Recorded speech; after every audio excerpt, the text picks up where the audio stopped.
देखिए मुझे बाद वक़्त बड़ी हैरत होती है जब मेरे लिए ऐसे अलक़ाब लोग इस्तेमाल करते हैं, या कॉमेडी किंग मैं कभी नहीं कहलवाता। उमर शरीफ था, एक तो किंग एक ही होता है, उमर भाई थे और वही थे। आज का कॉमेडियन या तो वो पिछलों की नकल कर रहा है, या फिर अगर कुछ कर रहा है तो फिर वल्गर कर रहा है। तो लोग क्रिएशन नहीं करते, नकल कर रहे हैं या फिर वल्गर कर रहे हैं। आप देख रहे हैं मेटा न्यूज़ और मैं हूं अंजार अहमद। मैं आज आपकी जिन शख्सियत से मुलाकात कराने जा रहा हूं, उनका मैं तो बहुत बड़ा फ़ैन हूं और आप देखने वाले भी उनके फ़ैन ज़रूर होंगे। उन्होंने बहुत सारे स्टेज शोज़ किए, कॉमेडी में उनका एक नाम है और वो हमारे लिविंग लेजेंड भी हैं। मुलाकात कीजिए मारूफ कॉमेडियन सलीम आफरीदी सर से। अस्सलाम वालेकुम सर। जी, ये अंजार अहमद और मैं हूँ इंतज़ार अहमद, क्योंकि इनका पहले मैंने इंतज़ार किया, फिर इन्होंने मेरे तैयार होने का इंतज़ार किया।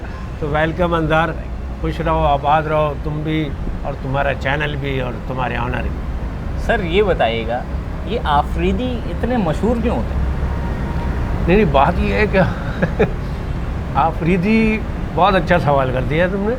आफरीदी, शाहिद आफरीदी और सलीम आफरीदी और इस तरह के, ज़ाहिर है जब अभी शाहीन आफरीदी हम नस्ल हों लोग और उनमें हीरोज़ पैदा हो जाएं तो उनके फॉलोअर्स बहुत बेशुमार होते हैं। लेकिन एक बात मैं बता दूँ, ये आफरीदी आम तौर पर सिर्फ ट्रक के अड्डों पर या बसों के अड्डों पर लिखा हुआ होता था, लेकिन शायद मैं पहला आफरीदी हूँ, क्योंकि मेरा पूरा नाम है सलीम अहमद ख़ान आफरीदी। लेकिन ये मेरे वालिद साहब थे, उन्होंने कहा ये कोई अखबार में ख़बर लगी मेरी ड्रामे के हवाले से, तो उन्होंने कहा सलीम अहमद क्या है।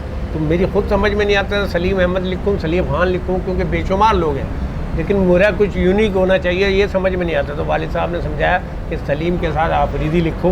तो मैं पहला आफरीदी हूँ जिसने सलीम आफरीदी इस तरह का नाम रख के फिर शाहिद आफरीदी, शाहिद ख़ान आफरीदी आए और फिर लोग आते चले गए, कारवां बनता चला गया। सर ये बताएं, बैठा के W11 में तुझको मैं घुमाऊं कराची चल, कराची चल, कराची चल, इस तरह के आपने जो है वो तंज़ो मिज़ाह पे जो है काफ़ी शायरी परफॉर्म की है, लेकिन आज भी तमाम देखने वाले और मेरे लिए काफ़ी जो है वो पसंदीदा जो है, ये आप कैसे सोचते थे और किस तरह से आप इसको तैयार? बात दरअसल ये है कि देखें कि अक्सर ये उमर शरीफ और मोइन अख्तर वगैरह होते थे उस दौर में, तो वो नहीं, तो वो मैं अल्लाह वाली पर रहता था। आपको बताऊँ W11 का आखिरी स्टाफ जो होता था, तो हमारा पूरा ख़ानदान कबीला रहता था। ज़ाहिर है पठानों को कुछ और तरीके से रहने की आदत है, तो सब साथ मिल के रहते हैं। तो W11 में बेशुमार सफ़र किया। वालिद साहब शायरी करते थे, आर्टिकल लिखते थे, कि हम सादे गरीब समझ लो मज़दूर मिडिल क्लास। तो लेकिन वालिद साहब का ये शौक़ था, ये शौक़ मुझ में आया उनकी शायरी देख कर। मेरा भी अदब से और किताबों से दिलचस्पी बढ़ी, तो मैं भी हल्के फुल्के पर शुरू में गज़लें वज़लें कहने की कोशिश की थी, क्योंकि मैं as a comedian, as a actor आने से पहले मैंने शायरी भी की, डांस भी किया, गायकी भी की, सब कुछ किया। लेकिन कॉमेडी एक स्टैंड अप शो में मिल गई, तो फिर उसके बाद ये सिलसिला चलता चला गया।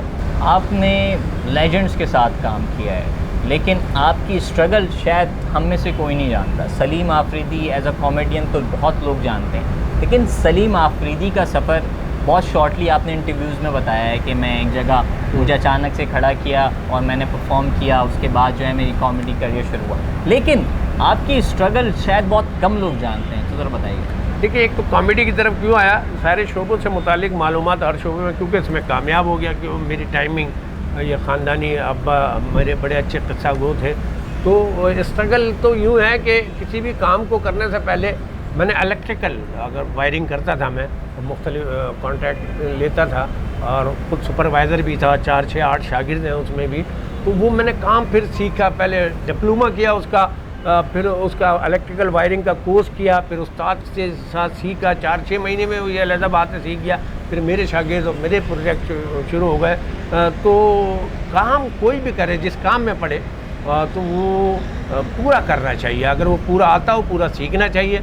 मेरे पास चांस थे, उमर शरीफ भाई की वालदा मरहूम अल्लाह मियां, उन्हें दोनों को जन्नत नसीब करे और दर्जात बुलंद करे। वालदा ने उनकी मुझे बेटा बनाया हुआ था। ऐसी इलेक्ट्रिक काम के हवाले से गया, एक आध दो मुलाकात फिर मुझे भी अच्छी लगती थी, उनके ज़ेरे साया बहुत अरसा गुजरा भी, लेकिन मैंने काम नहीं किया था। काम फिर मैंने सीखा, मेरे लिए चांस है, लेकिन मुझे काम तो पूरा आना होता, वरना उमर शरीफ तो एक ही है, और उमर शरीफ के सामने उमर शरीफ जैसा कैसे काम कर सकते। तो फिर मैंने बाहर हट निकल के फिर स्ट्रगल की, फिर वनडे प्लेस किए, 100 मुख्तलिफ़ तरह के कैरेक्टर्स किए, पढ़ा और मुख्तलिफ आइटम और स्टैंड अप कॉमेडी ये वो करके, फिर जब वो सैयद फुरकान हैदर ने मुझे ऑफ़र की, फिर मैं उमर भाई के घर गया, उन्होंने कहा चलोगे, उनकी गाड़ी में पहली दफ़ा मैंने वहाँ थिएटर में प्ले किया।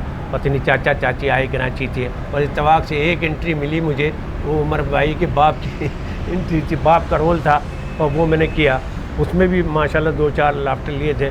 लेकिन ये एक और हकीकत है कि उमर भाई को मोइन अख्तर लाए थे, और मोइन अख्तर भाई के बाप का रोल एक ही एंट्री उमर भाई ने की थी उनके साथ पहले ड्रामे में। ये इत्तेफाक है। तो ये स्ट्रगल कुछ करनी भी चाहिए ना, सीखने के लिए तो स्ट्रगल करो, चांस तो मौजूद है। फिर उसके बाद चल काम चलता गया, स्ट्रगल अभी भी जारी है शोबिज़ में। और आजकल तो इतना मुकाबले की फ़िज़ा है हर शोबे में कि स्ट्रगल हर लम्हा ज़रूरी है। सलीम सर, एक तल्ख सवाल है, वो सवाल ये है कि लेजेंड बनने के लिए मरना ज़रूरी है क्या? इंसान मरने के बाद हमारे माशरे में उसको लेजेंड बनाया जाता है, उसको इज़्ज़त दी जाती है। जब हमारे पास लेजेंड मौजूद होते हैं हम उनको सराहते नहीं, या उस लेवल का देखिए मुझे बाद वक़्त बड़ी हैरत होती है जब मेरे लिए ऐसे अलक़ाब लोग इस्तेमाल करते हैं, या कॉमेडी किंग, मैं कभी नहीं कहलवाता। उमर शरीफ था एक, तो किंग एक ही होता है, उमर भाई थे और वही थे। मैं कहता हूँ शहज़ादा लिख दो, शहज़ादा तुमने लिखना, कॉमेडी किंग। तो लोग तारीफ़ें बेनता करते हैं, और आपने भी आगे जिस तरह प्यार मोहब्बत, तो अल्लाह अकबर, अल्लाह बड़ा है। तो तारीफ़ें क्या है इंसान के लिए? कोई नहीं, इंसान है, कोई भी हो, लेजेंड हो या कोई भी हो। अपनी ज़िंदगी में लोग इतना कहते हैं, लेकिन मरने के बाद एक रूहानी ताल्लुक़ हो जाता है, इसलिए थोड़ा ओवर करके, जिस तरह आमिर लियाकत मरहूम अल्लाह उनकी बख्शिश फरमाए, वो ज़िंदगी में आखिरी दिनों में किस कदर मुतनाज़ा हो गए थे, लेकिन बाद मरने के जिस तरह लोगों ने अफसोस भी किया, दुआएं भी दी, और जनाजे में भी शरीक हुए, पूरी कौम एक तरह से दुआ, तो ये एक रूहानी एक रिश्ता बन जाता है। मरहूम होने के बाद मुसलमान को तो वैसे ही माफ़ कर देता है। आपकी मशहूर हिट्स में बहुत सारी मशहूर हिट्स हैं और बहुत सारी ऐसी कॉमेडी शायरी है, लेकिन एक जो बहुत फेमस, जो कि आपने बहुत जगह परफॉर्म भी किया है, कि एक गाँव में गूंगा लड़का रहता था, एक अंधी लड़की से इश्क हो जाता है। हाँ जी, हाँ जी, वो काफ़ी हिट हुए और बहरी की कहानी। और इंशाल्लाह अब बहुत जल्द मैं उसका अगला हिस्सा लाऊंगा अपने YouTube चैनल पे, सलीम आफरीदी डिजिटल। तो वो एक अजूबे थे, मैं ढूंढता फिरता था, मेरी निगाहें, क्योंकि एक बेहतरीन जो ऑब्जर्वेशन रखने वाला आदमी होता है वही कॉमेडियन होता है। पूरे माशरे को रीड करे, चीज़ें रीड करे, किताबें पढ़ के, मैं समझता हूँ शायद अपने बेज में पहला आदमी हो कि जिसने इस तरह की मालूमात हासिल करके नए से नए आइटम उमर भाई के सामने तकलीफ की।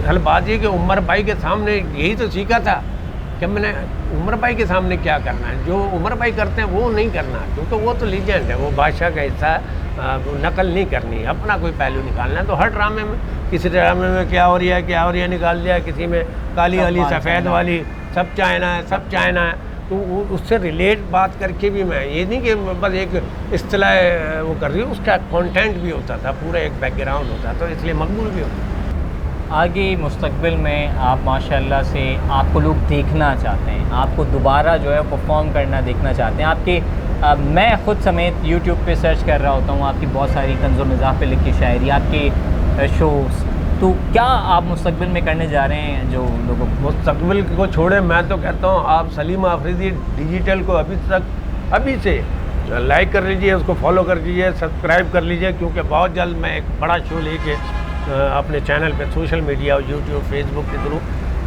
वो ला रहा हूँ, और यकीनन वो कराची वाले उस पर फ़ख्र करेंगे इंशाल्लाह। हमारे साथ मारूफ कॉमेडियन सलीम आफरीदी सर मौजूद थे, और इन्होंने आज हमें वक्त दिया, इनका बहुत शुक्रिया। इन्होंने हमें हमारी खातिर तवाज़ा भी की। ये इतने डाउन टू अर्थ आदमी हैं, आज इनको देख के अंदाज़ा हुआ, और मैं समझता हूँ कि हमारे लेजेंड जो हमें सिखाते हैं वो बहुत अच्छी चीज़ें हैं और इनसे हमें बहुत कुछ सीखना चाहिए। सिर्फ कॉमेडी नहीं बल्कि इनकी पर्सनल लाइफ से भी हमें बहुत कुछ सीखना चाहिए और हम इसी तरह से इनसे सीख के इन्हीं के नक्शे कदम पे अच्छे कामों में जो है वो आगे बढ़ें। उम्मीद करते हैं आज के प्रोग्राम आपको पसंद आया होगा। दीजिए मेज़बान अंजार अहमद को इजाज़त, अपना ख्याल रखिएगा। अल्लाह हाफ़िज़।